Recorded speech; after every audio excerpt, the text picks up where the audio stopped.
Hi good morning welcome to Pi Academy. Light year is a unit of. కాంతి సంవత్సరం అనేది దేనికి ప్రమాణము? లైట్ ఇయర్ అని చూడగానే మనకి ఇయర్ ఉంది కాబట్టి ఇది టైంకి యూనిట్ ఏమో అని మనం అనుకోవచ్చు.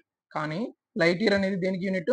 డిస్టెన్స్ కి యూనిట్ అనమాట. అంటే ఈ టర్మ్ ఆరిజిన్ అయ్యేటప్పుడు ఇది డిస్టెన్స్ కి కొలతగా దీన్ని కనుక్కున్నారనమాట. అంటే 1800s అండ్ 1700s టైంలో మనము యూనివర్స్ లో కొలతలు డిస్టెన్స్ మెజర్ చేయాలంటే మనం భూమి మీద వాడే మీటర్స్ కిలోమీటర్స్ వాడితే మనము కన్ఫ్యూజ్ అయిపోయే వాళ్ళం అనమాట. ఎందుకంటే ఇవి చాలా పెద్ద డిస్టెన్సెస్. మనం వాడే మీటర్లు కిలోమీటర్లు కంపారిటివ్లీ వెరీ స్మాల్ వాల్యూస్ కాబట్టి మనకి చాలా పెద్ద నెంబర్లు వచ్చాయి.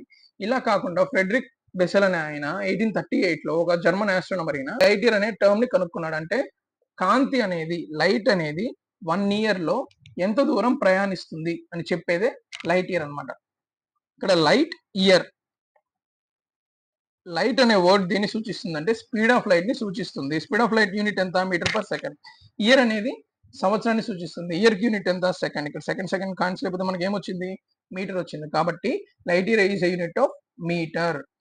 లైట్ ఇయర్ వాల్యూ కనుక్కుంటే 1 light year is equals to speed of light 3 into 10⁸ into 1 year అంటే 365 into 24 into 30 60 into 60. దీన్ని మనం చేస్తే ఎంత వస్తుందంటే 9.5 into 10⁻15 మీటర్స్ వస్తుంది అనమాట ఆన్సర్. అంటే 9.5 into 10⁻15 metres is the distance of 1 light year.